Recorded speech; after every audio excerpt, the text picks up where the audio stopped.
Hey, I'll see you in Rutherford, New Jersey, Minneapolis, Minnesota, Ontario, California, Davenport, Iowa, Las Vegas, Chicago, and Grand Rapids, Michigan. Go to jimmydore.com for a link for tickets. We're here with Anita Krishna. She's a broadcaster, podcaster, and former control room newscast director for Canada's Global News Network.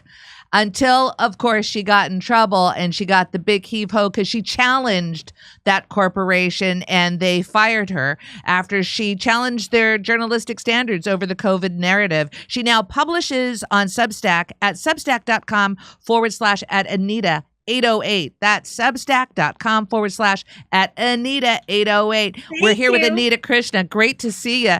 So, great to see you. Anita, I'm going to show you this clip right now. And I guess this comes from your parliament.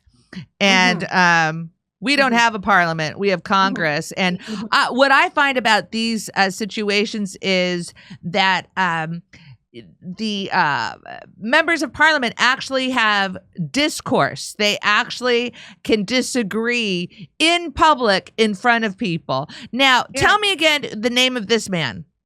Oh, Greg Fergus. Okay. He's the new Speaker of the House, yeah. Oh, he's a new Speaker of the House. Is he a liberal? He's liberal. He has a liberal bias. He's their friend.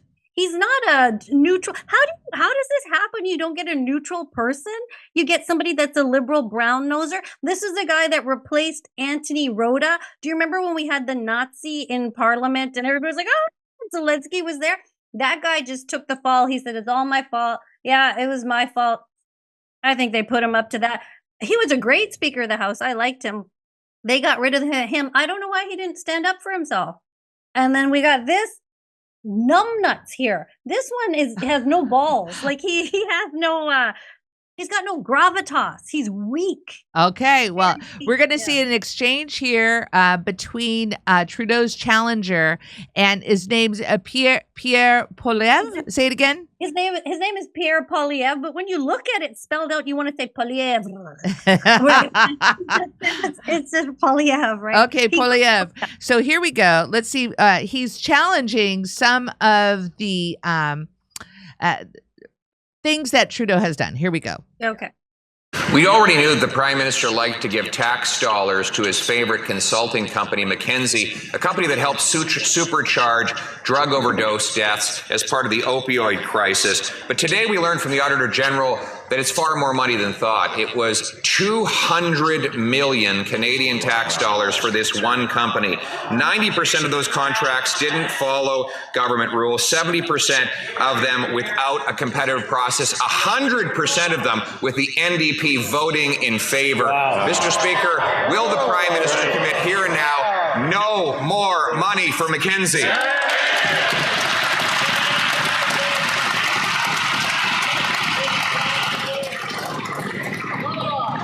Again. Quite a challenge. No more money for McKinsey. Quite a challenge. You know, that's really throwing it down. And I'm like watching this thinking like, well, how's Trudeau going to come back? And let's go watch. I asked members, I've already asked a member from Timmins James Bay if he could please not comment while other members are speaking. So that way we can all hear. The Honourable... Oh, wussy. The Right Honourable. So Greg Fergus, just come on. What he reminded me of an elementary school teacher at that moment. That I'm just going to be quiet. But like the substitute who has no control, right? And you're like, all right. So here's Trudeau. Minister. Mr. Speaker, obviously the taxpayers deserve to get value for money, which is why we've continued to strengthen our oversight and the measures whereby public servants grant contracts, including to outside consultants. We've reduced those numbers. We're making sure that we're able to both grow the economy and fight climate change at the same time as we ensure value for money. And we will, of course, continue to work with the Auditor General and her recommendations as we move forward. At the same time, Mr. Speaker, we are committed to delivering more money in the pockets of 8 out of 10 Canadians as we fight climate change with the Canada Carbon Rebate. Hear, hear. That's it. Talking about Sorry. Yeah. What was he talking about, Anita? Like he did not. I didn't think that he responded to one element of what Pierre had said, and then I don't understand. Well, okay. So when I look at this, is Pierre a viable candidate to become prime minister in Canada? Oh, absolutely. He will be the new prime minister. Love him or hate him, he will be the new prime minister. And there's lots of, and I'm fine with that. At this point, I would take a head of lettuce as the new, my 2 cats could be the next prime minister. I would just like have them point to things to make decisions. He's going to be the guy. And for all intents and purposes, he deserves to be the guy, though you will always find people that will criticize him. Sure. Because are some rumblings that he was part of the WEF, but he has since renounced that and denounced that. And I could talk about the WEF forever, but he will because be. Trudeau was a member of the WEF. Yes, quite. I don't know if you've ever seen that clip. Klaus Schwab, the founder of the WF, is like, we've got all the young global leaders and we have penetrated the cabinets. I'm sure you've seen that clip, right? But oh my God, you totally like. I feel like you became Klaus at that moment. Oh God, I didn't. You channeled him so perfectly. Yes, I did, because that clip is just hilarious. Did you have to use the word penetrated? Boy, I bet he did. Like something's up there. But I've started to learn more about the WF. But back to Poilievre, he's got it. He's got the star quality. He wants to axe the carbon tax. I don't know if you know here or if you guys have something No, you don't. You don't actually. We have a bloody carbon tax here in Canada that just came in on April Fool's Day. We pay 23% extra at the pump. Don't you think the bloody gas price is already so high? I'm sure it's crazy in the States, like whatever it is a gallon. California, definitely. It's already nuts. And then he went and added an extra 23% on to be like, well, we got to fight climate change. What are you talking about? You don't have industry or anything else that you could go through. Do people not realize that carbon is clean? That we need carbon. We need it in the atmosphere, right? These dodo heads should realize that, but Pierre does realize that. And I think he will do a lot to cultivate oil and gas. But meanwhile, regular Canadians are gouged. You go put $50 in at the pump, your gas needle doesn't move that much or as much as it should. And it's because your gas price is high, the grocery prices are high.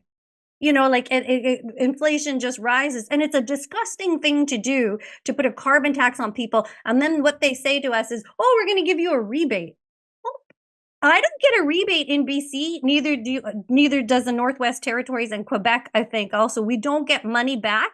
But if you spend... how much are you spending more on gas, would you say? Well, right now in California, I can go get a gallon of gas for around like $5.50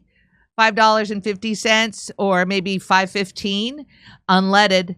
And but we'll travel like around the country and it'll be about $4. Or what's a good price? A good price in California would be great, $4 right now. But it's pretty tough. So when you fill up your tank, how much does it cost? $100? Yes. Okay, so you fill up $100 every time you fill up your tank, and you probably fill up your tank 3 times a month or something like that. Yeah, so you're spending like $300 on gas. So which okay, so you're spending that, and then so next month it's $600, $900. Like all of a sudden you spent all this money on gas. So then our government says we're going to give you a little bit back. So they give you like maybe $500 back. That doesn't add up. That doesn't matter. On a day-to-day basis, like that's like me going in your piggy bank and taking money from you, taking $100 and go, don't worry, in 3 months, I'm going to give you $25. That and that's all they do is talk about the rebate. So Pierre Poilievre really wants to axe the tax. And he said, could you please just stop this tax until Labor Day? Give Canadians a break. And you know what the Liberal side said? The Liberal side said, you kids, you want to go on a vacation in the car with your parents driving somewhere? You're not thinking about the climate, is what they said. Mark Holland said that.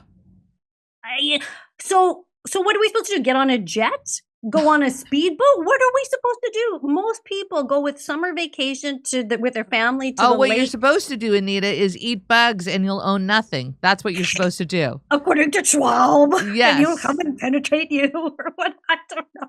Yeah, that's what he wants. And then you think about I hope I'm not getting off topic, but the WEF, like, you know how we see all this crazy in the world and we don't understand the crazy. But when you break down the WEF, the United Nations, and the UN and their agendas, then you can see and the WHO that these are all with the exception of the UN, I guess people are how does somebody become a UN ambassador? Are they just like tapped to be in a UN? They're not nominated. They're not elected. So all of these non-elected officials that are now top down telling us what to do, and they're not elected officials, and it's a scary world. Well, listen, Anita, I hope that you keep us updated on the elections in Canada. I know it's 17 months away. Ours is less, but of course, I am now very interested to see what happens to Trudeau. Yes, I mean, absolutely. And he sneaks in all these bills like the Online Harms Act so that they make it so that podcasters can't comment on him or criticize him. He's afraid of criticism. But then they call the bill, like they say it's about preventing child predators, but I don't think it's about that. I think it's, I don't know. We'll see how this all breaks down. Right. So next time that you come on, let's talk about that and let's see what's going on with that bill. I'll see you in Rutherford, New Jersey, Minneapolis, Minnesota, Ontario, California, Davenport, Iowa, Las Vegas, Chicago, and Grand Rapids, Michigan. Go to jimmydore.com for a link for tickets.